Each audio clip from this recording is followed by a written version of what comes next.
Hello guys, कैसे हैं आप लोग। आई होप कि आप सभी लोग ठीक होंगे। मैं हूं अभिषेक और आप देखना शुरू कर चुके हैं स्टडी विद अभिषेक। गाइस, इस वीडियो में पूरी बात जो होगी वो AA SSR की नेक्स्ट वैकेंसी पे होने वाली है। इसके अलावा कोई और वैकेंसी इसमें शामिल नहीं है। तो अगर आप किसी और जॉब, किसी और वैकेंसी के लिए तैयारी कर रहे हैं और इस वीडियो पे आ गए हैं और मे बी आपका टाइम वेस्ट हो सकता है, तो इस वीडियो को छोड़ करके आप जा सकते हैं। हाँ, अगर आप इंटरेस्टेड हैं तब आप इस वीडियो को जरूर देखना। चलिए, हम बात क्या क्या करने वाले हैं वो सबसे पहले बता दूं। वैकेंसी डिटेल्स के बारे में बात करेंगे, डेट ऑफ बर्थ के बारे में बात करेंगे जो कि आप लोगों का सबसे ज़्यादा कॉमन क्वेश्चन होता है, एंड देन हम जो और डिटेल्स हैं, जिस तरीके से इस बार चीज़ें होने वाली हैं वो बात करने वाले हैं। साथ ही साथ अभी अगस्त में क्या अपडेट है वैकेंसी के रिगार्डिंग और कब तक हम इंतज़ार करें इसके लिए, वो सब भी बात करने वाले हैं। क्या ये बैच कैंसिल हो सकता है, इसके बारे में भी बात करेंगे। तो सभी डिटेल्स को अगर आप जानना चाहते हैं, सभी डाउट्स को क्लियर करना चाहते हैं तो पूरा वीडियो देखिएगा, अदरवाइज आप छोड़ के जा सकते हैं। चलिए शुरू करते हैं बिना किसी देरी के। लेकिन उससे पहले बोलना चाहूँगा कि अगर आप चैनल पर नए हो, AA SSR की बेस्ट तरीके से तैयारी करना चाहते हो, सभी अपडेट सबसे पहले पाना चाहते हो, तो चैनल को सब्सक्राइब करके बेल आइकन को जरूर प्रेस कर देना। चलिए अब बात करते हैं हमारे टॉपिक पे। सबसे पहले हम बात करते हैं दोस्तों डिटेल्स के बारे में, यानी कि क्या डिटेल्स होती हैं और क्या रह सकती हैं, क्या बदलाव हो सकते हैं। सबसे पहली चीज़ AA के बारे में तो आप लोगों को पता है कि आपका फिजिक्स, केमिस्ट्री और मैथमेटिक्स ये PCM होना चाहिए, या फिर ये बोल सकते हैं कि फिजिक्स और मैथमेटिक्स होना चाहिए। उसके बाद केमिस्ट्री, कंप्यूटर साइंस या फिर बायोलॉजी, इनमें से कोई एक सब्जेक्ट है तो चलेगा, और उसमें 60% होना चाहिए। आपका टोटल 60% या उससे ज़्यादा होना चाहिए, तभी आपका एडमिट कार्ड इसमें मिल पाएगा। SSR के लिए सबको पता है सेम चीज़ है, फिजिक्स और मैथमेटिक्स, और उसके साथ में आपका केमिस्ट्री और कंप्यूटर साइंस एंड बायोलॉजी, इन तीनों में से एक सब्जेक्ट कोई होना चाहिए, तो आप इसके लिए एलिजिबल हैं। और इसमें कोई भी परसेंटेज क्राइटेरिया नहीं है, ऐसा नहीं है कि आपका इतना % होना चाहिए। हाँ, कम से कम 3rd डिवीज़न तो होना ही चाहिए। तो इस तरीके से है, तो आप एलिजिबल हैं इसके लिए।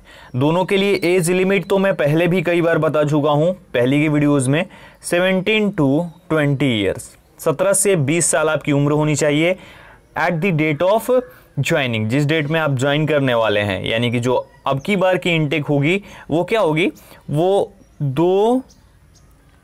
2021 बैच की इनटेक होगी। तो इससे आप पता लगा सकते हैं कि मिनिमम 17 साल और मैक्सिमम 20 साल कब होगा। तो इसके अकॉर्डिंग आपकी डेट ऑफ बर्थ रहने वाली है, ठीक है। अब आगे की डिटेल्स के बारे में अगर हम बात करें तो इसके लिए अप्लाई ऑनलाइन आप लोग जानते हैं होता है। इसका एग्जामिनेशन कंबाइन होता है, दोनों का एग्जाम एक साथ होता है। ये चीजें क्यों क्लियर कर रहा हूं, क्योंकि अभी बहुत सारे कैंडिडेट्स ऐसे हैं जो कि नए जुड़े हुए हैं हमारे साथ। तो इसका एग्जाम जो है वो कंबाइन होता है, एक साथ में होता है। 100 मार्क्स का एग्जाम होता है और 60 मिनट्स का टाइम आपके पास होता है। 4 सेक्शन होते हैं इसमें। सेक्शन 1 आपका जनरल अवेयरनेस, सेक्शन 2 में आपका फिजिक्स, उसके बाद मैथमेटिक्स और उसके बाद इंग्लिश। ये 4 सेक्शन 25, 25 और 25 और 25, ये 20-25 करके होते हैं। अब आगे हम बात करते हैं नेगेटिव मार्किंग इसमें ऐड होती है 0.25 मार्क्स की, यानी हर एक गलत उत्तर पे आपके 0.25 मार्क्स कट जाएंगे। अब ये जो कट ऑफ होती है इसके लिए, ये होती है ऑल इंडिया लेवल पे AISL, ऑल इंडिया लेवल पे, और ये जो होती है SSR AA के लिए ये होती है स्टेट वाइज। बस इतना अंतर है दोनों के कट ऑफ में, ठीक है। ये स्टेट वाइज सिलेक्शन होता है और ये ऑल इंडिया लेवल पे। तो ये चीज है। अब आगे हम बात करते हैं कि क्या डिटेल्स हो सकती है जो कि बदल सकती हैं। गाइज, यहां पे कुछ बदलाव हो सकते हैं। लाइक अब की बार ऐसा हो सकता है कि एग्जामिनेशन सेंटर जो था वो आपका सही तरीके से जिस जगह पे आप हो वहीं पे दे दिया जाए, पहली चीज तो। उसके बाद जो आपके लिए फी थी उस फी में कुछ बदलाव किया जा सकता है। ये कंफर्म नहीं है लेकिन इसमें कुछ हो सकता है। बाकी जो चीज़ें हैं उसी तरीके से होंगी। और जो भी आप लोगों को खबरें मिल रही हैं कि ऐसा हो सकता है, या फिर शॉर्ट लिस्टेड करके अब उन्हीं कैंडिडेट्स का आएगा जिनका कि मैक्सिमम मार्क्स परसेंटेज होगा, और उसी तरीके से अब सब कुछ कंडक्ट कराया जाएगा। तो ये हर एक बार वैकेंसी से पहले होती हैं चीज़ें, ये फेक न्यूज़ फैलाई जाती है, और ये एक पूरा ग्रुप है जो कि ये न्यूज़ फैलाता है, तो उस पर ध्यान देने की ज़रूरत नहीं है। और ये कैंडिडेट्स का ही ग्रुप है, सबसे बड़ी बात ये है कैंडिडेट्स का ही ग्रुप है जो कि ये चीज़ें करता है, और वो डिमोटिवेट करने के लिए, अपने साथियों को डिमोटिवेट करने के लिए। अब उससे क्या फ़ायदा मिलता है मुझे नहीं पता है, लेकिन बहुत सारे ऐसे कैंडिडेट्स हैं जो कि इन सब चीज़ों को समझ सकते हैं, और जो कि पहले से देखते आ रहे हैं, तो उन्हें अब फ़र्क नहीं पड़ता इससे ज़्यादा। ठीक है, तो ये चीज़ है। अगर बात करें तो हर एक दिन में डेली एक फेक न्यूज़ निकलती है, कितनों को आप देखोगे और कितना डिमोटिवेट होंगे आप। तो ये सब है, इस पे ध्यान देने की जरूरत नहीं है, इस तरीके से है। अब हम बात करते हैं तैयारी क्या करना है। देखो गाइस, अभी आप जिस तरीके से तैयारी कर रहे हो, जैसे भी कर रहे हो वो करते रहो। और एक और चीज़, कहीं पे भी आपको किसी कोचिंग इंस्टीट्यूट में जाके पैसे देने की ज़रूरत नहीं है। अगर आप इंटरेस्टेड हो तो आप जा सकते हो, मैं रोक नहीं रहा हूँ, लेकिन देने की ज़रूरत नहीं है।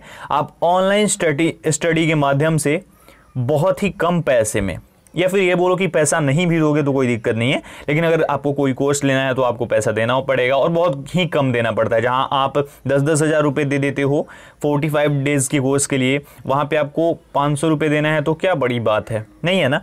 तो ठीक है ये चीज़, और वो भी कोई ज़रूरी नहीं है कि देना है। तो ऑनलाइन तरीके से और आप तैयारी कर सकते हो। सबसे बड़ी बात है सेल्फ स्टडी। आपकी जो सेल्फ स्टडी है वहीं आपकी सबसे बड़ी धरोहर है, और उसी पे सब कुछ डिपेंड करता है।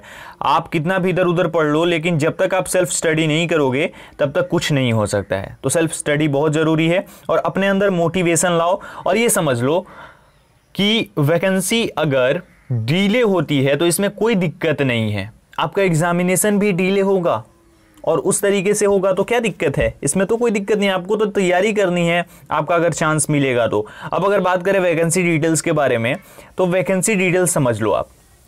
वैकेंसी इस महीने में इसके रिगार्डिंग कोई अपडेट आ सकती है, और सबसे पहले पीएफटी प्लस मेडिकल जो है ये कंप्लीट कराया जाएगा, और उसी के अकॉर्डिंग वैकेंसीज आपके लिए दी जाएंगी। अब यहाँ पे एक चीज़ आपने देखी होगी कि जो एनडीए का एग्ज़ाम है वो भी कंडक्ट कराया जा रहा है, तो इसको देखा जा रहा होगा, और उनकी भी नज़रें होंगी बिल्कुल सही तरीके से, वो देख रहे होंगे कि क्या चीज़ें कैसे हो रही हैं, और कोविड-19 धीरे धीरे कम होंगे केसेस, तो ये चीज़ें होंगी, और धीरे धीरे हर एक स्टेट से लॉकडाउन भी हटेगी। तो आने वाले टाइम में आपको बहुत जल्दी अच्छी खबरें मिल सकती हैं इसके रिगार्डिंग, जो कि वैकेंसी के रिगार्डिंग होंगी।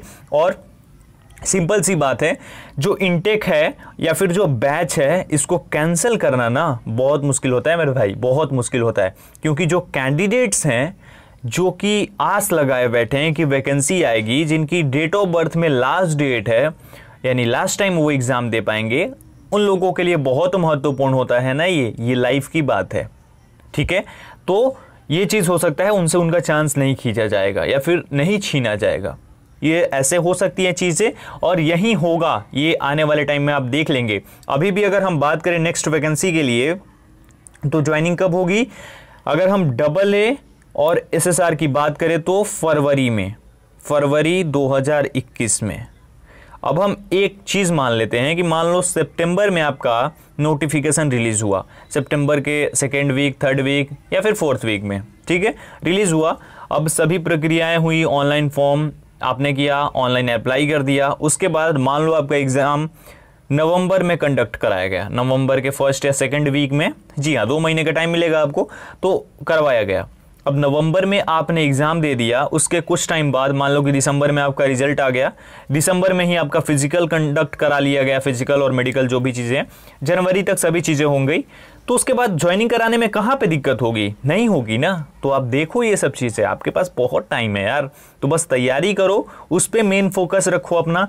टाइम बहुत जल्दी आपका आने वाला है, और एक बार आपका टाइम आएगा तो फिर समझते हो, जिस तरीके से आपने टाइम को मिस किया है प्लीज़ मत करना, जिस तरीके से सभी चीज़ों को ख़राब किया है आपने, और वो मत करना। और जो लोग पहली बार तैयारी कर रहे हैं या फिर पहली बार तैयारी करने वाले हैं, उनके लिए तो यही बोलूँगा कि ये एक सीख है। आप अपने प्रीवियस कैंडिडेट्स से पूछ सकते हो, अगर किसी ने जाने दिया है चांस को ईजिली, तो कि क्या होता है, और अभी सबको समझ में आ रहा है कि कैसे चीज़ें होती हैं और एक पल में क्या कुछ बदल सकता है। टाइम किसी का सगा नहीं है, आप टाइम के साथ चलोगे तो वो आपकी रिस्पेक्ट करेगा, अदरवाइज फिर आप देख ही रहे हो क्या हो रहा है। तो अभी आपके पास चांस है, घबराने की ज़रूरत नहीं है, वैकेंसीज आपके लिए आएंगी और ये मेरी गारंटी है। तो ये सब कुछ चीज़ें थी जो कि मेरे मन में थी और मैं आप लोगों से शेयर करना चाहता था। एक और चीज़ है, आप लोग जब पूछते हो ना कोई बात, तो मैं थोड़ा इग्नोर करता हूँ कि चलो यार कुछ लोग कमेंट्स कर रहे हैं, कुछ लोग कर रहे हैं, मैसेज कर रहे हैं, कोई दिक्कत नहीं है, क्योंकि आप में से भी कुछ लोग हैं जो कि इरिटेट होते हैं। लेकिन एक ऐसा टाइम आता है जहाँ पे कि कुछ लोग ऐसा बोलने लगते हैं, यार मोटिवेशन नहीं मिल रहा है या फिर बहुत ज़्यादा डिमोटिवेटेड हैं, समझ नहीं आ रहा है क्या करें।